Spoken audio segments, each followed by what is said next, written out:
Thank you, everyone. I think we can start. My name is Sonia Genet, and I'm the head of education at Magnum Photos. The education department at Magnum Photos is really like the department where we provide opportunities to learn and meet with the Magnum photographers worldwide. And we also partner with organizations like Futures to deliver educational programs for photographers. Every month, the Artist Spotlight is something we started last year with Futures, and every 2 months we invite a photographer from the platform to come and present one of their projects. It really can be like a book or an exhibition or work in progress. It's really a moment to share and celebrate their work. And today we're really thrilled to welcome Marcus Gustafsson for today's talk, who is going to talk about his first photo book, Filling in the Gaps, that was published by Kultbooks. Just a little bit of housekeeping for today. So this talk will last about 1 hour. It's recorded, so everyone who has registered will receive the recording afterwards. So if you're missing some of it, or if you arrived a little bit later, don't worry. You will receive the link afterwards. Marcus really wants this to be an engaging and lively conversation, almost like a discussion. So feel free to ask questions at any time during his presentation using the Q&A function, and I will read them loud to him so we can have this back and forth if needed. A little bit about Marcus. He was born in 1990 and is a photographer and artist based in Stockholm. His work is deeply autobiographical and is centered around memory, intimacy, and identity. Through long-term projects, he explores themes often in relation to his own family, upbringing, and places of personal significance.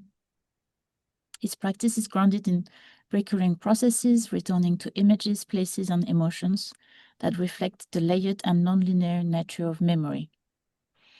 He holds a bachelor degree in photojournalism from Mid-Sweden University, and he has exhibited in Stockholm, Copenhagen, Helsinki, Athens, and at the Hasselblad Center in Gothenburg.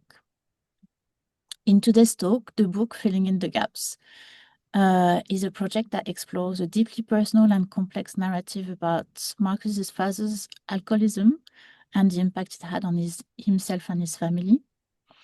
And Marcus really will walk us through the process of making the work and making the book over the years. Before we start, I'm going to let Menno Laiho, who's with us on the call today, the director of Future, to tell us about the platform and Futures. Thank you, Menno. Thank you, Sonia. And it's always nice to hear someone from France speak out my last name. I'm Wow. sorry. Sounds like lion. And my father told me that it is actually the meaning of my last name. It's a Chinese name. I thought all my life till I visited Shanghai a couple of years ago, and I met Mr. Liu, the director of the photo museum in Shanghai, and he told me, Liao with a W, no, that's not a Chinese name. So the theme of identity, Marcus, maybe we can discuss this.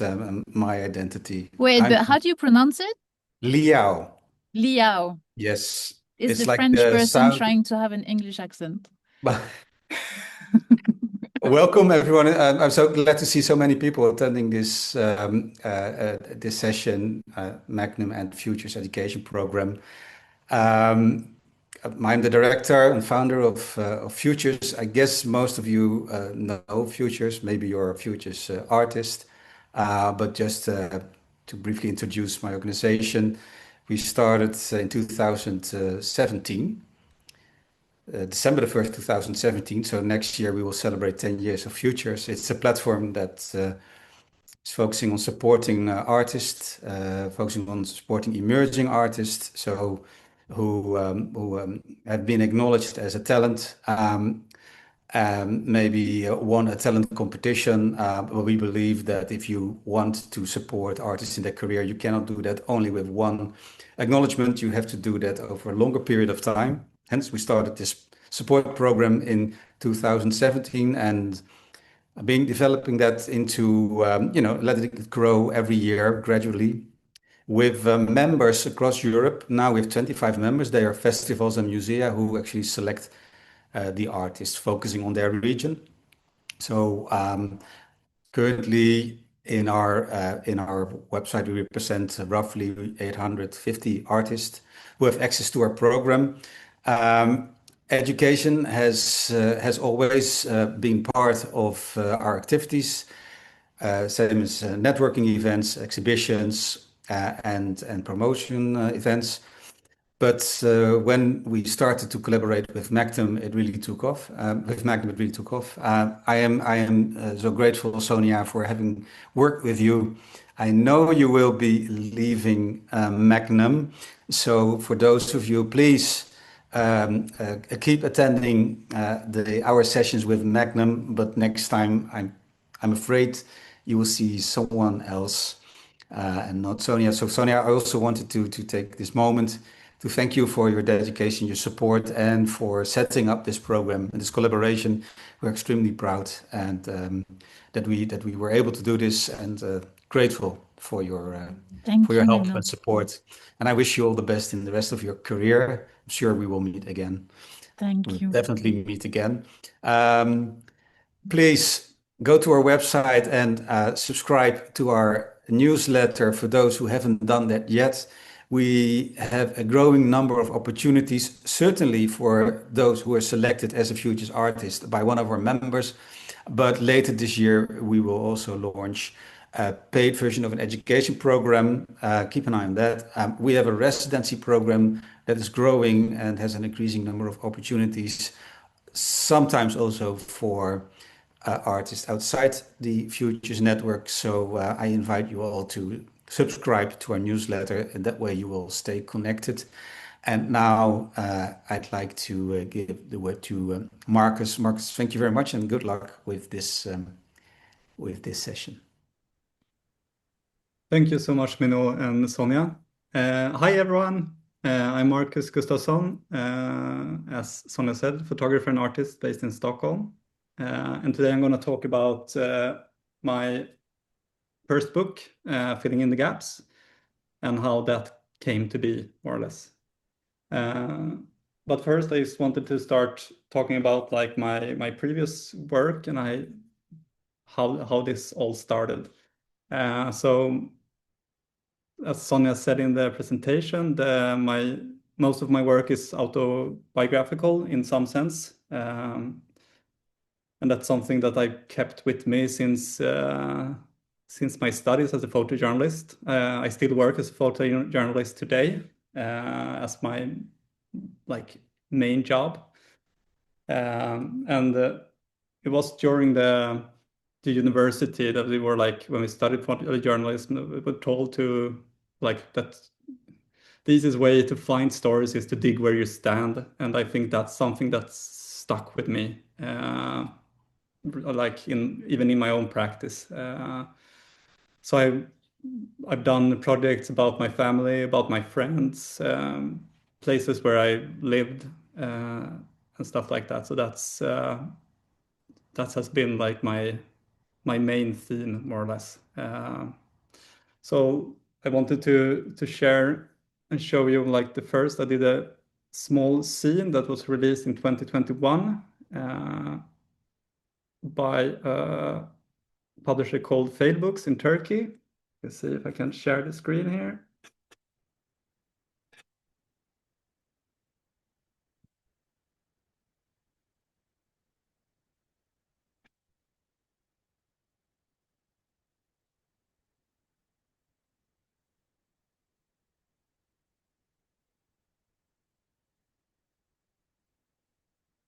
So this scene is called Down Here Together, and it's a project about the place where I lived for 3 years in a suburb to Stockholm.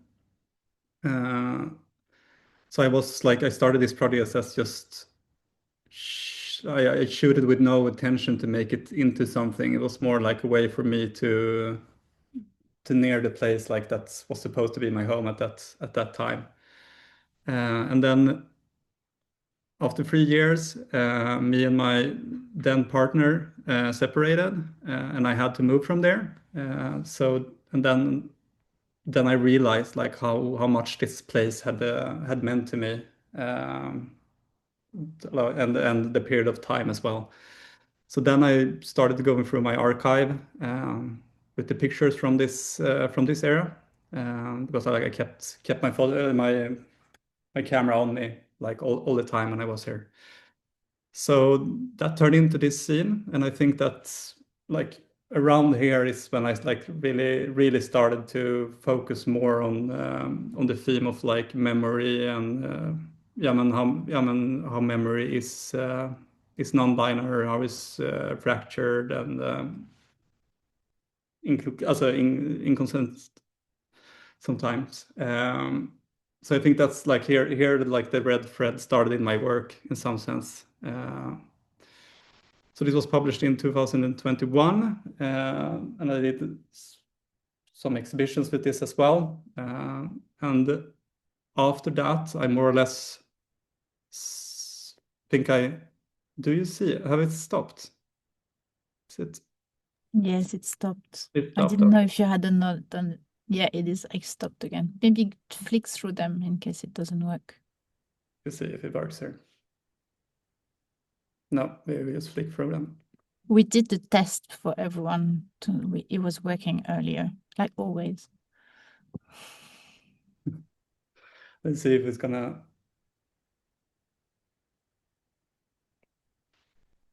There you go. Can you see it now?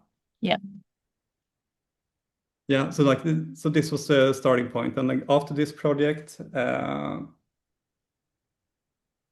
I think I also like I've been shooting on another project, more or less documenting the years between 20 and 30.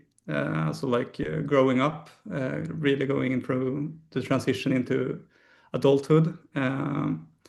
I had been shooting on that project for 10 years.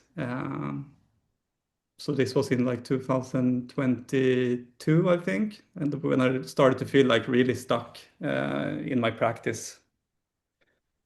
It So stopped again, Marcus. Sorry to interrupt. stopped I again. think maybe because it's the last image in the folder. Yeah, it might be. It might be. It's just a few images there. So we can see, I can stop sharing that. Yeah, so then in 2022, I felt like really stuck in my practice. And at that time, I was like really struggling to find new ways to express myself and to new ways in my ways as an artist. And that's when I applied for a workshop called Atelier Smedsby, which is held by J.H. Engström and Margot Vallard in Paris. It's like a 1-year workshop. So I applied for that and got selected for that, and came there with the idea to start that I wanted to start over with something completely new. But after like the first meeting with them in Paris, I had some images with me from my father's place, and they saw them and was like directly interested in them and wondering what it was. And I told them like I've been shooting my father and my grandmother for the past, I think it was like 7 years by then. So then they just told me to like, okay, stop everything you're doing, or like striving for, like you should really focus on this project. So that's when I like took it up again. How can I ask how, like, did you trust them that that was the right thing for you at this very moment? Like, what, because No, it's such like a personal decision and yeah, it such a is like personal work. Yeah. I was really frustrated in the beginning because I was like really wanting to start creating like completely new stuff. So it was a struggle. But in the end, in some way, I trusted them in this. Like they convinced me that there was like a powerful story in this, and I had been shooting on it for 6-7 years, maybe not with the intention to doing a book at that moment, but like I always knew that I wanted to do something with it at some point. So like when they pushed me to continue it, I felt it was maybe the time to try to put it together. Yeah. So like when I started, So when I started there, I had already had like a folder of a couple of hundred images ready and done. So then it was like kept on shooting for another 3 years, I think, before the book came out. Let's see. Maybe let's see here. I'm gonna share some images from the project. Can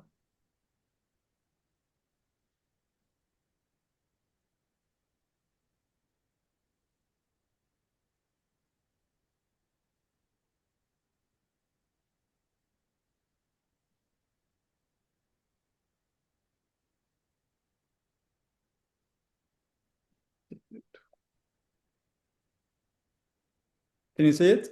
Yeah. Yeah. And please just jump in with questions whenever you want. Yeah, so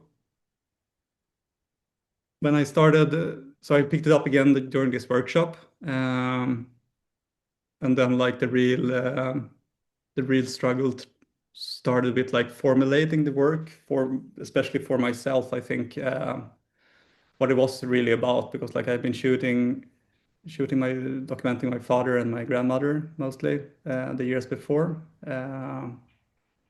Like not really knowing what it was going to be about. Of course, it was going to be about growing up with a father who's alcoholic. But for me, it was also like really important that this wasn't a reportage about alcoholism in any sense. This was for me, this was a personal story, and I wanted to dig deeper, I think, than that. So it's more.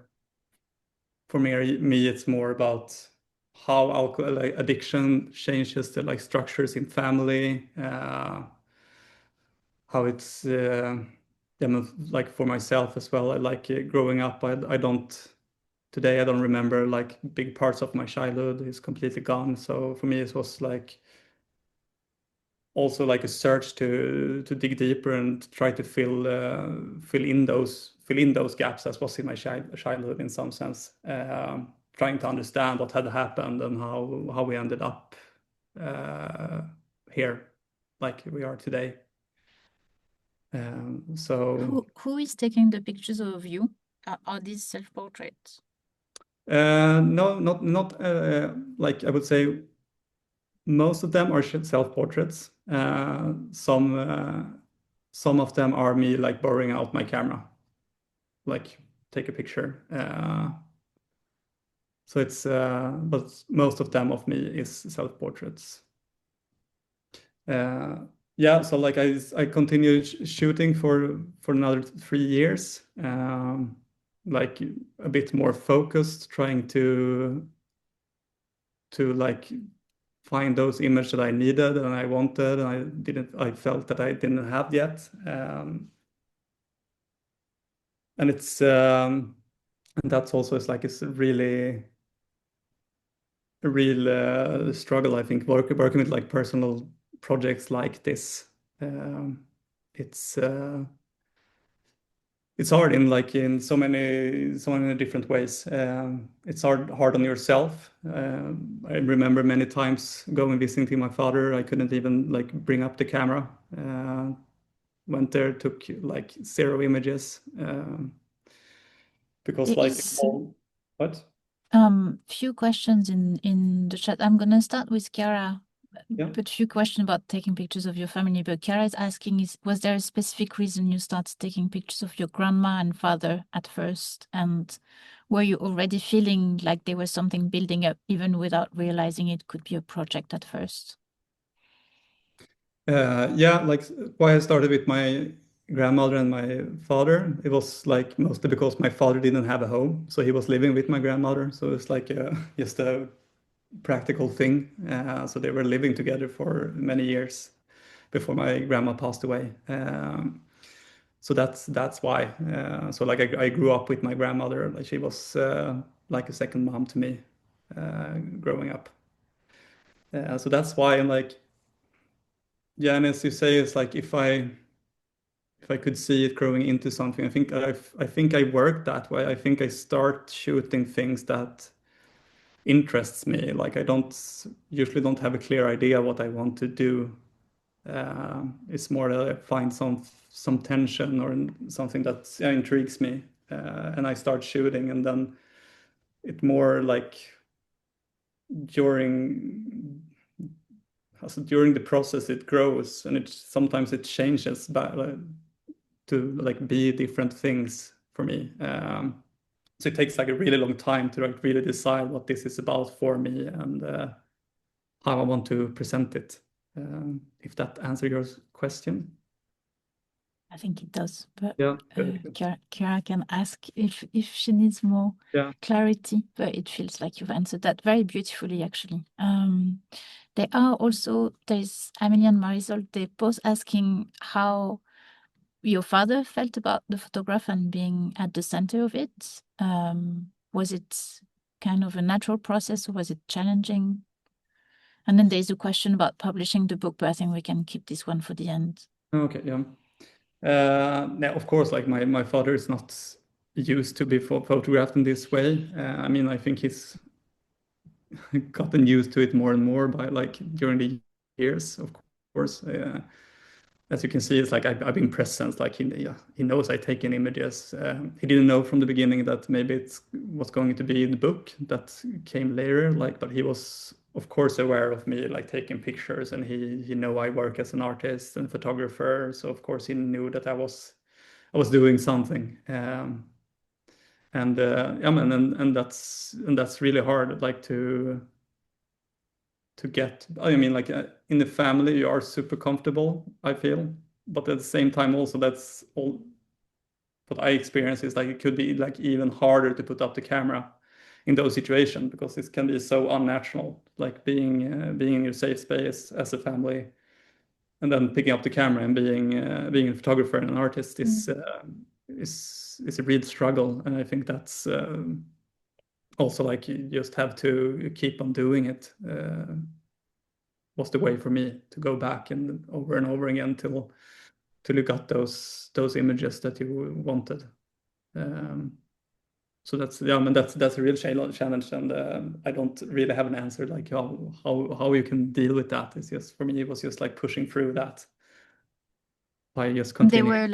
There were questions, they were present all the time for you as you were making the work. I mean, you were balancing or having to keep that balance, right? Being the son and being the photographer.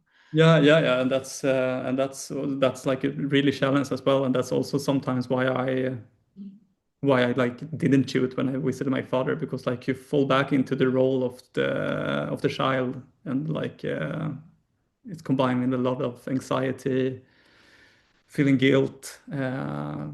So like sometimes you just feel you need to be there as the son or brother or grandson. So it's like you can't go in there like 100% being an artist or a photographer, I think. So that's also like that's why it takes time for sure. And then also like it's also led to like the ethics behind it when it comes to like publishing, and like what do you show and how do you present it, and like what's for me it was like a lot to see the motive behind it for myself, why I do it, to be able to explain it to my family, and especially to my father, who's maybe the one who's portrayed in the like in the worst way, you can say. But it's also been like really balanced. Like in the book and in the project, you don't find an image of him actually drinking. Was a decision I made quite early on. That was like, I don't need to show that. I mean, that was like one of the earliest stages of like starting to putting this together. Was like, I mean, when I was formulating it for myself, was in which way, what do I want to present it? I think many of you have seen the book Raise a Laugh, who's also about an alcoholic parents who has a totally different approach to it. It's like super straight on for me, and it gets like really harsh, but then also comical sometimes even. And for me, that didn't, like, that approach didn't feel right. So for me, I decided early on to, like, I don't want to see if it stopped here. I don't want to show picture of him drinking, or like, not like there are no major events or like situations. This is more like really daily life. So like, and I really stuck to that. I think I didn't want to show the extraordinary in that sense. So see. There is a question from Michael, and maybe it's going to be a nice bridge to the next images. But Michael is asking, why did you choose this title, so filling in the gaps, and what does it mean to the project? Yeah, so the title, I think, came quite late on. That was like when I really decided how to formulate it for the work for myself, and like how to present it. Because like I felt that I got stuck, and it was about alcoholism a lot. And for me, it wasn't about that. So I think it came up when I started to going through the family albums, I think. And then I started playing with, incorporated those images as well. And that's when I like realized it was that it was about like lost memories in some sense, that I had those memories that I have of my father and what have happened, and going through the albums I see other people's memories, and then I realized that what I was doing was I was trying to lay a puzzle around what had happened, I think. So trying to puzzle together my own images and those images of the family albums. And in that process, the title "Filling in the Gaps" came up, and that really defined the project, how it was going to be presented in the book later on. Is it also like an answer to what you were saying earlier, that you don't have that many memories as a child, and so this work is also a response to this sort of like recreating or remaking memories? Yeah, I mean, absolutely it is, and that's like the process with incorporating the family, the pictures from the family albums is that, because it was like, I mean, it was like I hadn't looked through these photos since I was younger, so it was like a real, I mean, exploration of what had happened, and like also see different views on my father and grandmother and myself as a younger self. So it was, I mean, that was like a really important step in the process. Also, I think, and that's got it, like put in another level to the project, and that's and like after starting to incorporating the family pictures. I also like quite early on felt that I just didn't want to include them as they were, that I wanted to do something with them, to make them mine in some sense. That's when I started exploring with the like taping and painting and on it. Can see if I would show a few images from like the process. So for everyone, the image that we just saw are really the work in progress, isn't it? Yeah, then there's like, yeah, the images over, I mean, that's the work in progress. There are images that are in the book, and there are a lot of images that didn't make it to the book. And there is, to this point, there's a question from Chiara who's asking, it is very interesting how you put together more recent pictures of your father and the old ones. Is there a specific narrative reason for that? Or was it more a personal choice related to your relationship with the project? And I think in here, it's really like the way you were working towards finalizing the project, isn't it? Yes. We can look in like in the final book later on, and it's like, I mean, I'm trying, like in the book, the sequence is not linear at all. It's jumping back and forth in time between family pictures, my own pictures, and that's like trying to present like this. I mean, this process of laying the puzzle is not a linear like storyline from beginning to end. It's more like a state of mind, a state of emotions.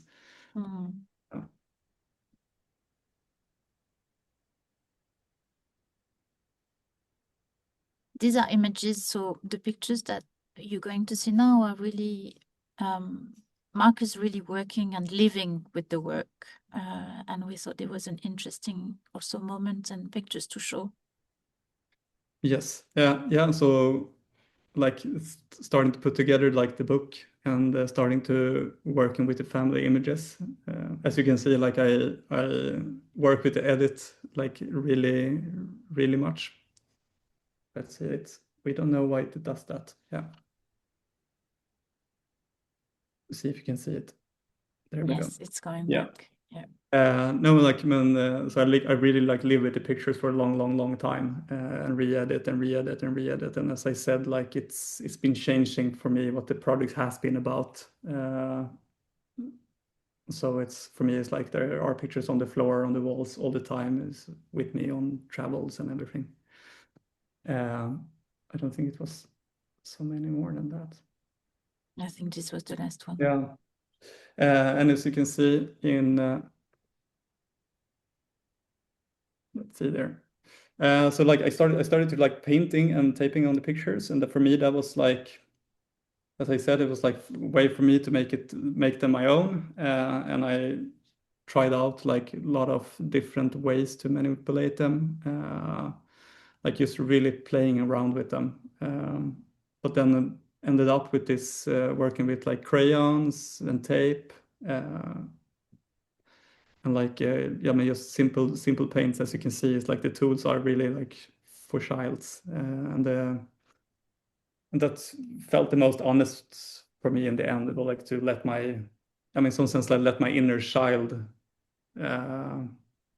work with these memories and work with these pictures, to deal with them and to, I mean, interpret them as an younger self. There is a question from Ruken about this, specifically asking how you work with the different color, but also the collages and then the painting, and they're asking, is there a meaning or reason by bringing all this aesthetic together? Yeah, I mean, I think like for me it was like this, the aesthetic, like it can be like all over the place in some sense, but that's the way I work as well. For me, it's like to bringing all these different aesthetics together. It was makes it a whole. I think that's something I've been struggling with. Like when I told earlier, when I felt stuck in my photography, was also something I was like struggling with. Was that I felt that like the classical sense of photography and the world of photography, when like I felt that I was pushed on to like find my visual language and find my style, and I have people around me telling me like you find your style and you stick to it, and that's the way you make yourself a name and as an artist, and I felt really stuck in that, and I still feel really stuck in that and struggle with that still. For me, I need to be free in how I want to express myself, and to be able to include different aesthetics into one project. Also changed like different, as you saw from the first scene, it was like really classical, harsh black and white aesthetics. Like I need, for me, it's really, really important to, I mean, to able to feel that I'm free in every part of the project and in every project. I mean, as an artist. what was the question again? I don't know if I answered it. You answered it. Yeah, okay, good. And I think you answered it very well. I'll keep some of this for the end because it's very there's few things you're saying about receiving advice that I think it's very fascinating actually. Yeah. But we'll talk about it. I think now everyone wants to see the book, including Yeah, of myself. course. And I've kept some of the We will questions come for there, for the book part. So we can see the PDF of the book and I'll go. There was, for the book, maybe as an introduction question, there was this question from Amelie earlier asking what was your father's reaction and your family's reaction to the book being published. Yeah, we can start to see if we can get this going. Are you seeing the book? Yeah. Yes. Okay. But it's not playing. It's playing. Perfect. Yes. Playing. Okay, good. It's playing. Okay, so how my father reacted. I mean, this was actually like the most the hardest part, I think, of making this book was he been like knowing that I'm working with something the whole time. Of course, he's like I've been there shooting, and I've been shooting a lot. So of course he knows that I've been working on something, and we talked about that I want to do something about me growing up and like what we've been through.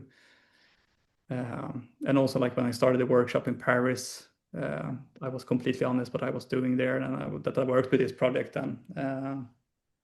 But then like things went like really fast in the end, like putting together dummies and stuff, and it was like really turning into a final product. And then like came up the situation when I like really needed to tell my father that okay, it's going to be a book now, and I think it was like one of the nervous moments in my life. So I had a physical dummy with me that I made.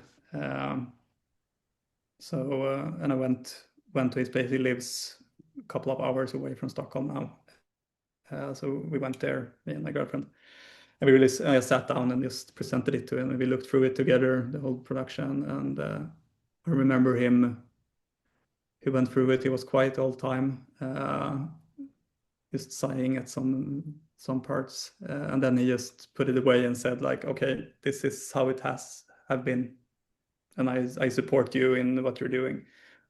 And that was like, I was such a relief because like I could never have done this book without his approval for myself. So it was like really, it meant a lot to me that we could look through it together and said that he said yes to it.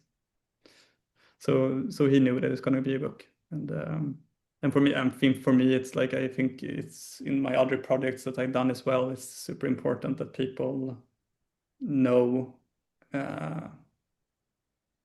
how they're going to be presented. I often show them like if I have the final products, that I show them how it's going to look and so on, just for my own peace of mind.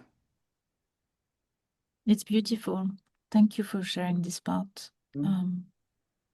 There is a question about the book and the edit about the book from Marisol asking, I understand that the book format allows you to play with all the different formats and different type of images. Did you work on the edit alone or with the help of a publisher or an editor? So like the layout I did together with Kultbooks, a guy called Janne Rikonen, who is the founder of Kultbooks and also a graphic designer. So like we did the layout together. Like I had the edit pretty more or less done, and the sequencing was also like more or less done when we like started. Because like as you've seen, like I've been living with this picture for a long time, and like I had like a pretty clear idea what it was about, and but the layout we did together, and it was his idea to more like we got inspired from family albums, as you can see, like the pictures are spread out and there are a lot of like empty spaces between them, like in a way to try to represent there are pictures missing in this album in some sense, and also like the different formats. That was the whole book, I think. Yes, we can. I think you can play it again from the beginning as we just talk about it. Can see if If you can go. it's maybe you'll have to, yeah.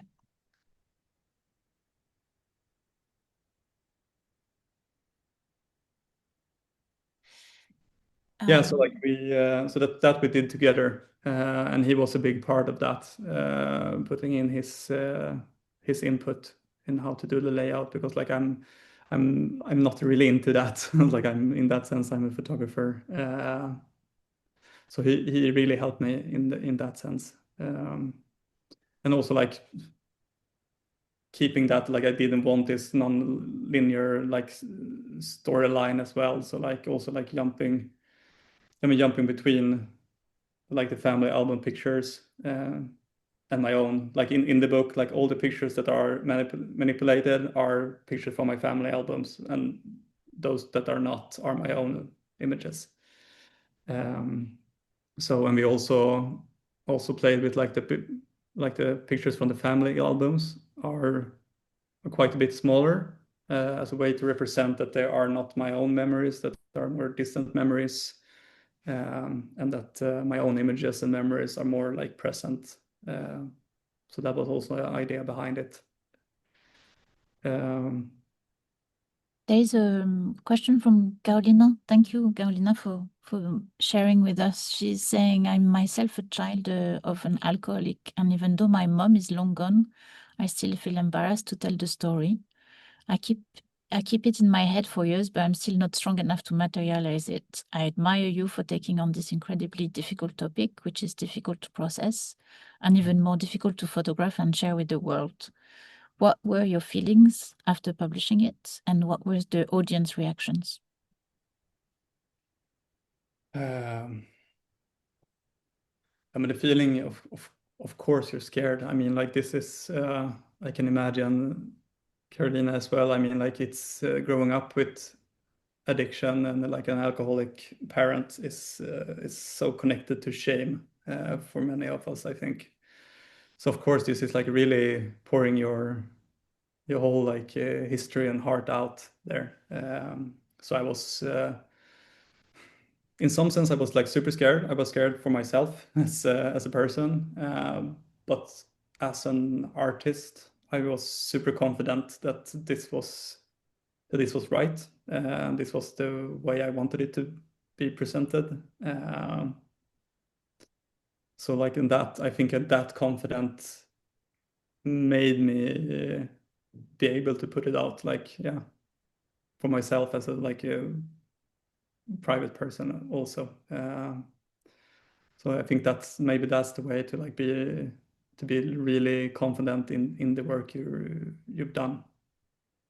It really helps you in some sense. And like, and the reactions, what has it been? It's been that like from the public, it's been, I mean, of course, it's a story that many knows, and I hope that like I have put another layer to it, more in like, I mean, in more like focusing on this, you know, the thing with memory and stuff, and it's of course like the alcoholism is part of it, but like more focusing how it affects a family and the relationships within the family, and reactions from my family are, I know, like one of my brothers looked it through and said that like he was proud, but he will like never look at it again. It's so like for him it was really hard to see. So it's like it's been different, and like some people found. I remember when I had a release of the book in Stockholm, there was a man coming up and said to me, it was like, yeah, I've been looking through the book and it's amazing, but I don't want this at home. Like it's yeah, I mean, it feels like too close and too personal. So like, so it hits different, I think, depending on maybe what the kind of relationship you have to this this topic. Yes, it can be triggering for some Yeah. people, and I understand. when we were chatting to prepare this, we talked about adding words or not. Can you talk a little bit about this, like the text that is in the book? Yeah, of course. Yeah. So there are 4 texts in the book, which came on like quite late in the process. I was like really struggling to deciding if I wanted any text at all from the beginning, and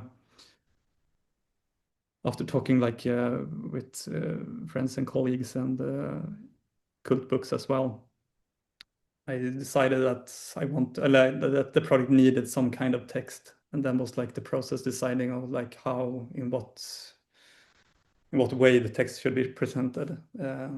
I was thinking of doing interviews with my family and my father. I was thinking of doing interviews with experts on the field or psychologists or stuff like that. But in the end, I like ended up using like small notes from my notebooks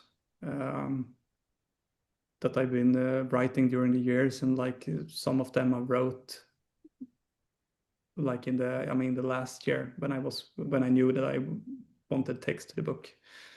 So it's like, and for me it was more like I didn't want to explain too much about the project or the book. It was more me to like set the scene, to let the reader get the chance to get the dynamics within the family in some sense. So it's just like giving small hints to help people get into the story. So it's yeah, but that was like I mean, it came really late on, and it wasn't super clear if I wanted text or not. But in the end, I think it needed it, and it helps a bit.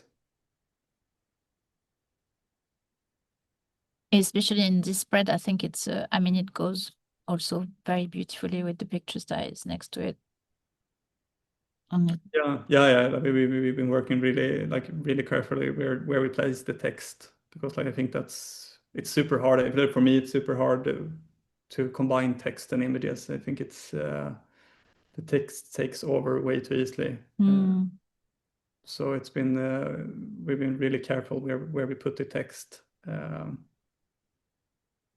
And it feels also, especially, I mean, in here, you have this picture of the 3 of you, I imagine, and it could really be, the pictures only be like such a, kind of a regular family dinner on a Sunday where you're all together, but then to read the text next to it kind of create almost that distance between the 3 of you and bring the reading of the image in such a like radically different.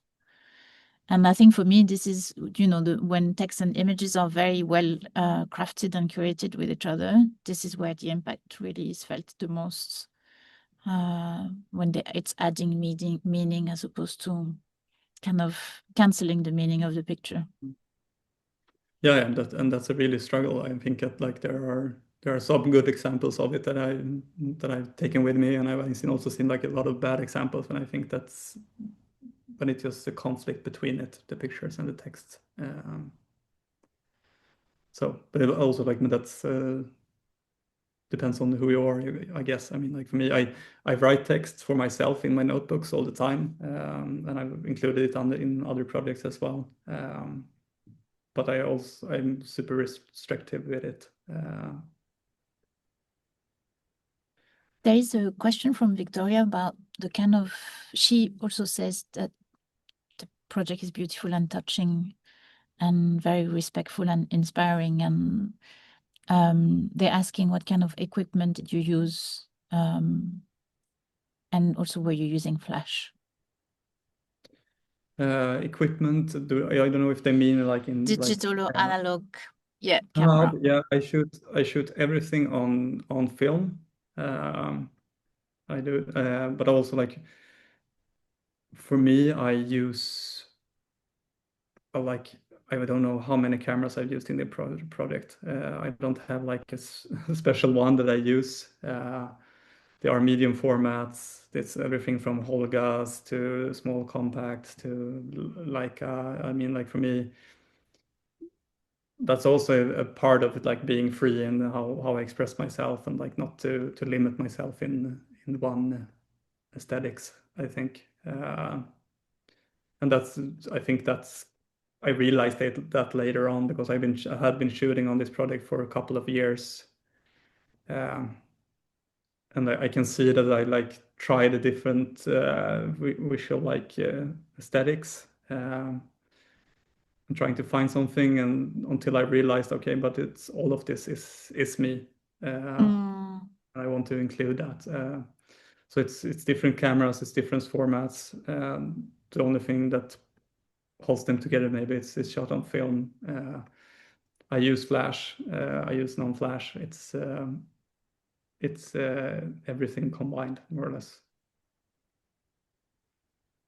And in that sense, it also means like whenever, when you were talking at the beginning of being the photographer in your dad's house, and I guess also working with these cameras made you take that role of the photographer, as opposed to, I don't know, maybe you could have shot some on your smartphone or something at some point and things like this. Yeah, of course. Like of course, I could have shot it on my phone for sure. Maybe it would have been even easier to do some of these images on my phone. And I think like that's, yeah, maybe for me, it's just like I am a photographer. Like I carry my camera, and that's the way I shoot things. So like, but of course it could have been done with a phone for sure. That doesn't really matter. But it's just for me, it's just like a tool, and it is a tool that on what day I want to use. Someday I pick up the Yes. medium format. Someday I pick up the small compact camera. So like that really doesn't matter to me. It's just what makes me feel inspired. There's a question from Vanessa. And it's really asking about the relationship with your family while you're photographing. And they're asking, did you find a more honest way of communication towards them while photographing? Maybe a more silent, honest, mostly for yourself. And I think the question was asked when we were talking about how you really balance the relationship with your family as you were making the work. Yeah, I mean, like for me, like how has that changed? The thing is, like my family has been like quite spread out the last few years. We live in different parts of Sweden. We don't meet that much. Especially since my grandmother passed, she was like the unifying person in this whole like constellation. So like, I mean, for me, it's like I've always been there as myself foremost. Even if I had gone there with the idea to make pictures, I've been there as the son or brother. That's like, and of course, like it's as I think like and that's like what's interesting. It's like of course they've gotten more used to me shooting them during the years, but then also like we are a fractured family, and we are like really divided, and we are not that close, even if we spend time together. And that really it makes it really hard to make images. And it's like because I remember at one point I had this idea that I wanted a picture of us together, all of us. I don't think it's a single one picture of all of us, all the three brothers, my grandma, and my father in it.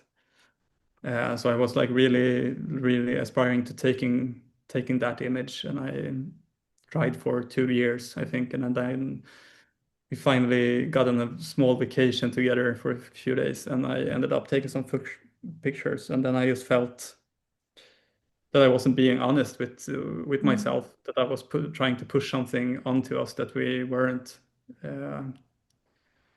So and also towards my family, it's like this is my story, 100%. I think they all, like all of my all other family members, have other stories about what we have been through. So this is really my story of how this affected me, the family, from my view. So that's I think that's a way for me to to really get in and also be super subjective about what I do. I really go from where my point of view towards things, because I think for me that's a way to go to the core in some sense, to really hit the nerve, to be super subjective about stuff. Like in contrary to my everyday work as a photojournalist, it's super important. So that's that's how I dealt with it, I think. I don't know if it's I feel I'm just rambling on here. No, not at all. There, there is like time for a final question if someone wants to ask one. I think on my side, I really just want to thank you, because I feel it's a very brave exercise to put your, your heart and your on the line like this, and just like share these stories with us in such a beautiful and articulated way as well. And it's also like in this talk, in a way, you're being both the photographer who is sharing really incredibly insightful advice on how to approach this type of story, but also you being the person who's gone through in this very emotional way. And thank you for that. There is a question that someone is asking, are you working on another project for yourself, I guess, besides the photojournalism? Yes, I have.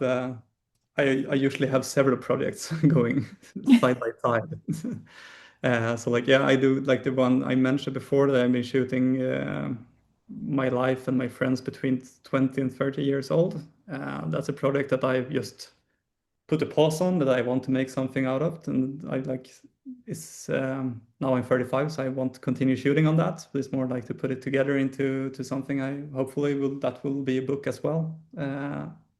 Someday. I just felt that I needed some distance from it, and I need to take a new approach to that.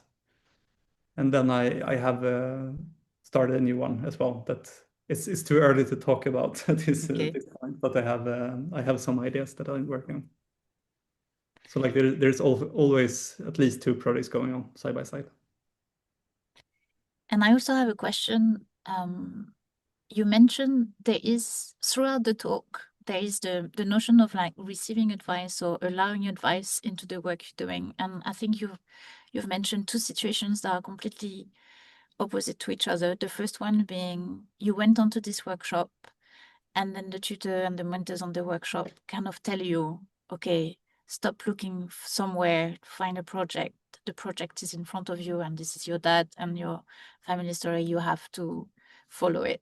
And then you decide to follow this advice and start this. And then the other mention of advice, which I think is a really good one, like it's a good comment on the industry, photography industry at large, is people telling you you have to pick your style and you have to stick to your style so people can recognize you and work on this. And in here you're being like, this is not what I'm going to do. And this is, I don't believe in this for myself in that sense.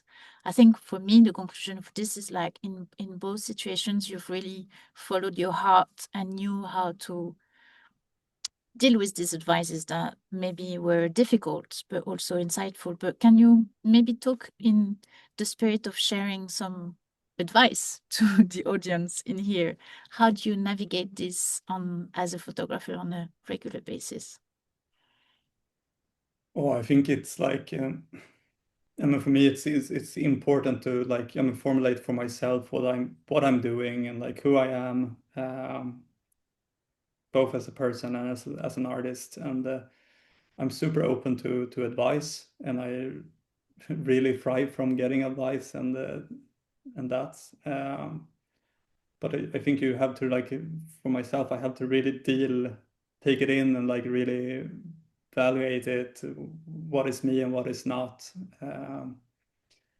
And I think it's and today, especially as a younger like artist and the beginning of its career, it's like you're getting pushed on so much from everywhere. What's the way to do things, how things should look, and the possibilities are like feels like endless, and how you can do things, and that's something that I struggle with as well. So like for me, I'm trying to. I don't think that's maybe why I work with longer projects, because for me, I need to take the time to really formulate the work for myself to know what it is and how I want it to be.